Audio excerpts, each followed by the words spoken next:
So K&F Concept sent me a vmount battery a while back, and it was this one, their version 1, essentially their first crack at making a entry-level vmount battery. And I thought it was not too bad. And then they sent me this, which is the second version, V2 of their vmount battery system, and this one is a lot better.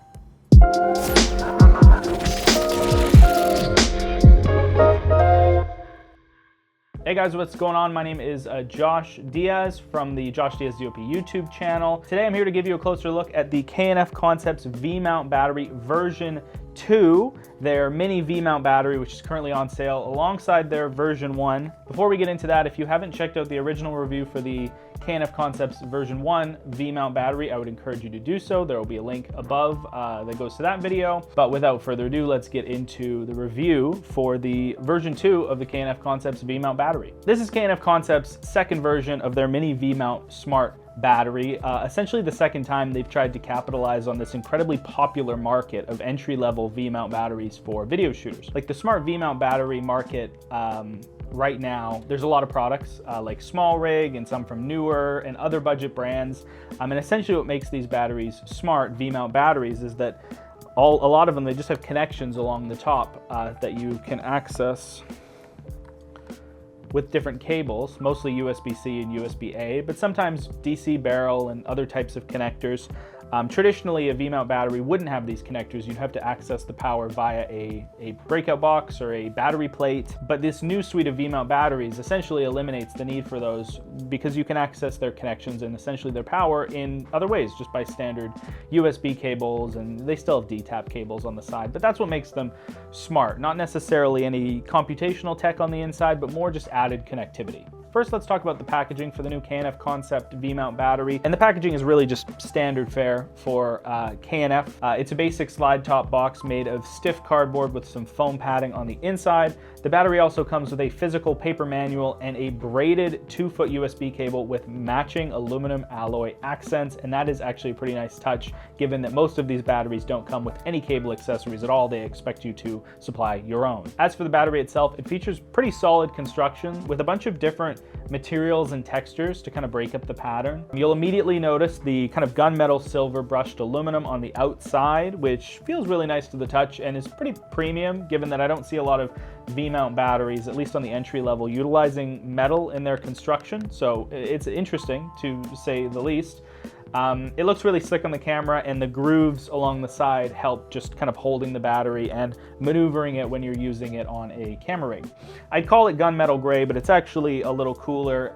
It looks really nice in color. I think it will match a lot of different rigs. On the front of the battery, you have a full piece of piano black plastic, which is really popular right now on other brands of vmount battery, particularly Small Rig. Not my favorite build material for a camera product. It picks up fingerprints like crazy and also scratches. It's really shiny and reflective, which means it looks really good outside of the box, but once you start using it a little bit, it will show its wear pretty fast. On the back though, you have a different type of plastic. This is more like a textured ABS. I think this is essentially what the front of the battery should have been made of, but then it wouldn't look as cool, as shiny, new out of the box. But this feels on the back very resilient, almost like an ABS, and more akin to what I would expect a battery like this to be constructed of. Covering the ports are just two standard style rubber grommets that fit into the indents of the female side of the port. So on the top you have your array of ports, and then this just kind of tucks in to create, in theory, a watertight seal. They're not rated for, waterproofing or resistance or anything, but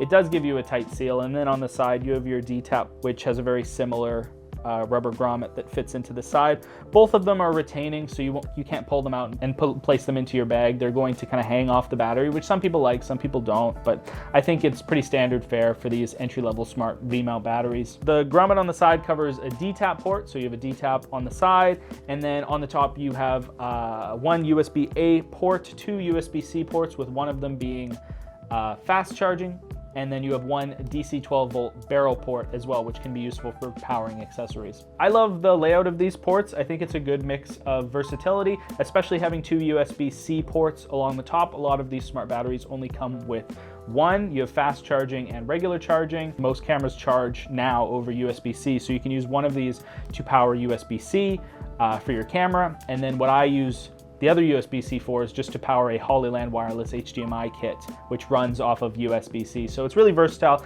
I mean, you could do anything you want, really. You can use it as a battery bank and charge your phone through one of these. It's nice to have more familiar ports on these smart batteries because it just increases the practical use of them and how you're going to use them to charge your other devices or power your other devices. I like the other ports too. Standard USB-A, you can really never go wrong with that because a lot of devices still use that. And then if there's one thing I got used to on some of my other vmount batteries, particularly the small rig, I think it's the VB99 that I use sometimes in my kit as well, is that battery had both an 8-volt and a 12-volt barrel, where this battery from K&F only has a 12-volt barrel. It's not really that big of a difference. You just have to make sure your accessories can accept 12-volt as opposed to 8-volt. Like for example, I usually power my Atomos Ninja V off 8-volt, but I know it can also accept 12-volt, at least I believe so. Just keep in mind that's a different cable. The cables are different between 8 and 12 if you're charging or you're powering off of barrel. So check your device to make sure it's applicable and it can take 12-volt power and that you have the right cable to transfer that power from the battery to the device, whatever that may be. Finishing off on the ports, there's only one more, and well, it's kind of a trick one because it's on the bottom. It's the vmount battery port. So this is the BP port on the bottom of the battery. It allows you to, plug the battery into a plate or whatever power processing unit that you desire. A lot of people, because these batteries are smart and you can access all your connections along the top and along the side, they don't even really use this port on the bottom. But if you do have a device, a camera system that can make use of the actual full power of the vmount battery, then just a standard port on the back with, again, just a vmount locking V in the back. Nothing fancy, very similar to a lot of smart vmount batteries on the market. Wrapping up on the hardware, the K&F Concept battery has a physical power button along the side, which blends really well into the ABS plastic. It's got a satisfying click. It's well dampened. There's nothing really fancy. It's just a power button, although it is quite thin for a single finger. I will say that it's quite small. A single click of the button will activate the digital screen on the back, which when it's off, it blends really well into the piano black plastic of the battery. But once you click it in, you can clearly see that there is a screen there, right about there.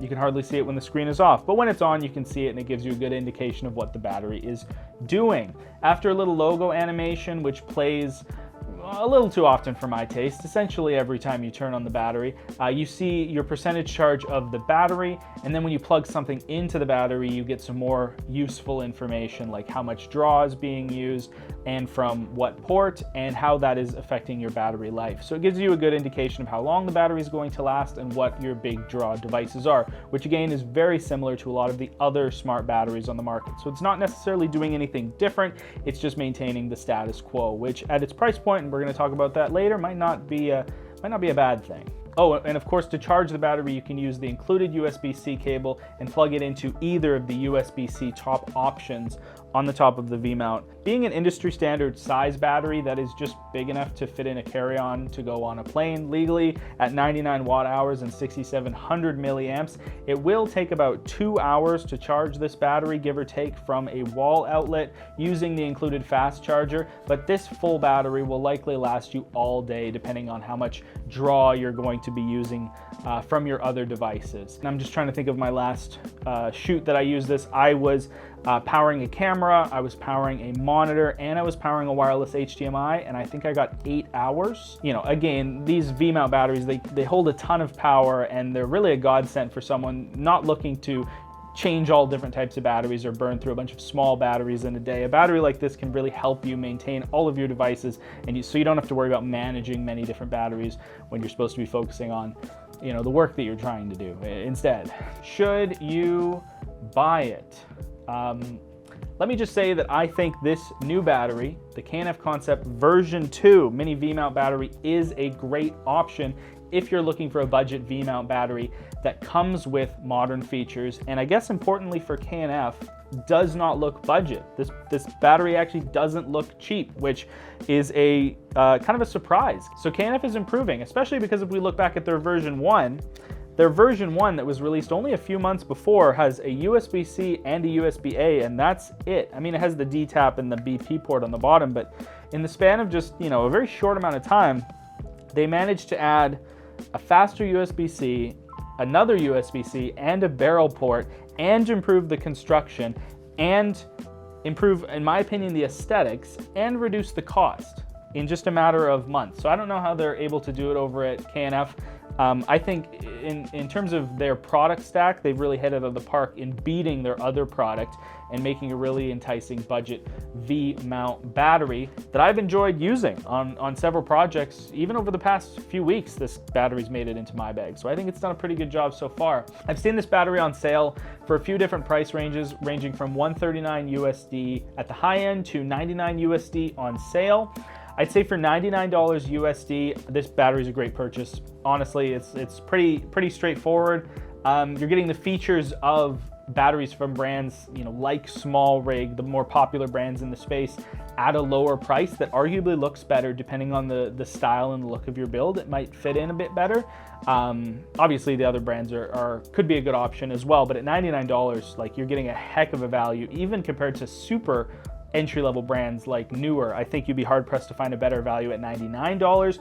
At $139 USD, I believe it is still a good purchase, but at that price point, you have the opportunity to shop around a bit and get a battery that's going to work best for you and your budget. So at that point, if you're more on the high end of what I've seen these in terms of prices, I would shop in terms of connections. Like, that's really the most important thing, is what connections do you need to serve your camera rig and further your day? What's going to make the biggest impact on how you work and how you power your devices? So at that point, I would just make a decision based on connections, because like I said at the start of this video, a lot of these V-mount batteries, these entry-level smart V-mount batteries, are very similar in terms of power, output, and even construction and features. Really, the defining factor comes down to price and connections, and that's what I would make my decision on if I was buying an entry-level V-mount battery. So I hope that helps. I hope that provided you with some information on this V-mount battery and how you can go about buying the best one for you. As always, I'll have links to the products featured in this video